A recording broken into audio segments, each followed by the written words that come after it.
Chapter 14. Sue has a house in the 16th arrondissement of Paris, close to the Seine River. In the evening, when the hustle and bustle of the day has subsided a little, you can vaguely hear the love songs played by the River Cruise Band. Pushing open the floor-to-ceiling windows of the terrace, you can see the silhouette of the Eiffel Tower on the opposite bank. It is also very convenient to go to Place Charles de Gaulle and the Champs-Élysées from here. When I first arrived in Paris, I was quite lethargic. Sue didn't arrange a lot of programs or a travel schedule. Usually we went to Place Charles de Gaulle. In the center of the square is the famous Arc de Triomphe. If you go down the Champs-Élysées, you can go to Place de la Concorde to watch the fountain and feed the pigeons. It happened to be winter. Arabs in turbans and robes were selling freshly roasted chestnuts along the corridors of the square. Sue would often buy a pack and stuff it in my hand to keep warm, then cross the road to sit down by the large round pool in Tuileries Park across the square. There are often many children playing around. Seeing the smiles of the children like angels, we gradually relax. Sometimes we play with them for a while, and then distribute a bag of chestnuts to the children. Tourists and local residents surrounding the large lawn all looked relaxed and enjoyed the sunshine of this winter. During Christmas, Paris is in a festive mood. Christmas trees decorated with colorful lights can be seen everywhere on the streets, and people dressed as Santa Claus often distribute some special discount coupons in crowded places.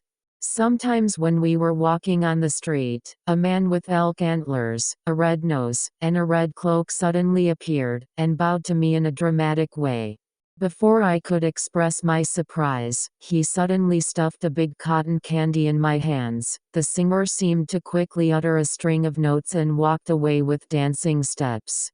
My French proficiency is limited to greetings, except that I can recite a few varieties of roses, so I asked Sue. Sue rubbed my hair, smiled and said, "He said that you are the most beautiful and lovely Snow White he has ever seen today. So a happy greeting to you." I carefully ate the cotton candy, the sugar melted, and the sweetness slowly spread in my mouth. I can't help but smile. Gradually, a smile appeared on my face, and I was willing to eat well. In less than 2 weeks, my spirit had recovered to 7 or 8 points. After Christmas, it's time to prepare for New Year's Day. This year is different from previous years. People are particularly excited. On the evening of December 31st, Sue took me to Tailevent for dinner. It is not uncommon for people to spend 3 or 4 hours on a dinner. It was nearly midnight by the time we came out of the restaurant.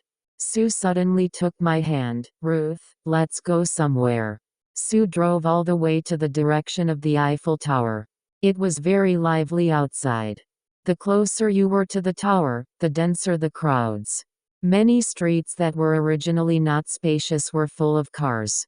We got off the bus near the training ground park and walked through the park with the flow of people. In front of the Eiffel Tower, Sue squeezed my hand tightly, sometimes turning back to give me a gentle smile. It was a cloudy day and the sky was covered with thick clouds. I don't know where the spotlights were turned on. The extremely thick lampposts shot straight into the sky. The light and shadow chased each other on the clouds, and the effect was very dazzling. Sue raised his wrist and looked at the watch. The time was 5 minutes past 0. He bowed his head slightly and said in my ear, "The little princess remembers to make a wish when the new year comes, and the once-in-a-millennium wish will surely come true." I looked up at Sue. Sue's eyes were full of smiles, as bright as the disappearing stars in the sky. I smiled and nodded. People start a loud countdown. 9, 8, 7, 3, 2, 1, 0. The crowd cheers loudly, and the new millennium is here. A huge salute sounded, and large and colorful fireworks exploded in the sky above the Iron Tower. The bright and dazzling flames illuminated everyone's faces. Some hugged and kissed each other excitedly, some screamed, and some danced happily. I turned my face and saw Sue looking at me with a smile. "Have you made a wish, my little Ruth?" Just as I was about to speak, suddenly a group of tourist-like people came over, and Sue's hand that held my hand got separated. The crowd was noisy for a while, and when it calmed down a little, I couldn't find Sue. We were swept away by the crowd. At first I didn't care, I just tried to stay where I was in the crowd. I think Sue must be looking for me and will be here soon. But time passed by, and the fireworks for 10 or 20 minutes were all over, and I still hadn't seen Sue. Looking at the happy strange faces around me, I suddenly felt panic. Will it just be like this from now on? Sue and I will be separated and never meet again. I started to search through the crowd. Although there are many people, there are very few Oriental faces. If Sue appears, I will definitely be able to see it. However, I have been unable to find him. The fireworks have been put out, but people have no intention of dispersing, and it is still so bustling. I passed through crowd after crowd, and my footsteps began to stumble. Sometimes, if I'm not careful, I will bump into the tourists on the opposite side or beside me. I quickly apologize. People smile tolerantly, and sometimes hug me and leave a kind kiss on my cheek. I appreciate people's care, but this does not affect the feeling that I feel colder and colder. My anxious look and increasingly pale countenance gradually caught people's attention, and a friendly elderly German woman approached me and asked if I needed help. The girls in the East probably look very young, and I think they may think I'm underage. I shook my head and thanked them for their concern. In the noisy surrounding, I vaguely heard Sue's voice, anxious and uneasy. "Ruth, where are you, Ruth?" I hurriedly responded and followed the sound. To clear the crowd, the German couple helped me clear the way, explaining to others that this little Chinese girl had lost her relatives who were looking for her. People gave way and whispered their blessings to me. Not far ahead, a group of people who looked like a tourist group suddenly stepped aside, and Sue's tall figure appeared from the crowd. When I saw Sue, Sue also saw me. We stopped at the same time, and ran towards each other square.